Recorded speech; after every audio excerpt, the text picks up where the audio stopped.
Kasabay ng pagdiriwang ng Father's Day, ibinida ng First Family ang best quality ni Pangulong Ferdinand R. Marcos Jr. bilang haligi ng kanilang tahanan. Alamin sa report ni Clazel Pardilla. Binati ni First Lady Liza Arneta Marcos si Pangulong Ferdinand R. Marcos Jr. ng Happy Father's Day kahapon, araw ng mga ama. Sa kanyang Instagram at Facebook post, tinawag ng unang ginang ang presidente na love of my life. Hindi lamang anya kahangahangang ama si Pangulong Marcos, kundi itinuturing ding puso ng kanilang tahanan.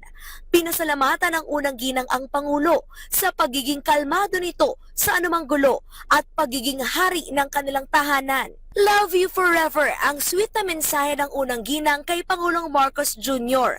Kalakip ang kanilang family picture at mga larawan ng presidente kasama kanyang mga anak. April 17, 1993, nang magpakasal ang first couple sa Italy at nabiyayaan ng 3 anak na sina Ilocos Norte 1st District Representative Sandro Marcos, Joseph Simon Marcos at William Vincent Ovini Marcos. Hi Dad, happy Father's Day. I'm just here to tell you that you're the best possible father I could ever have, and thank you so much for being there. I couldn't have got anywhere without you. I love you so much.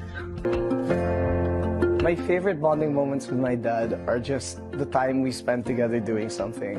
Whether it's kayaking or just watching TV, basta being together like in the same room is really nice. Happy Father's Day, Pop.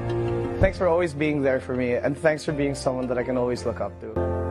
Mainit na pinasalamatan at binigyang pugay ni Congressman Sandro Marcos ang mga tatay ngayong Father's Day.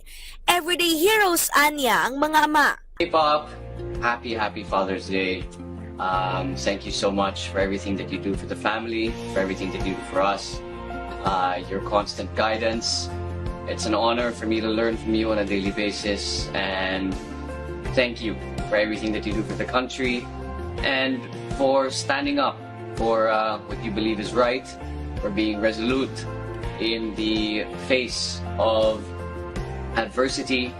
And I hope that despite your busy schedule, that you can at least hopefully find some time to rest.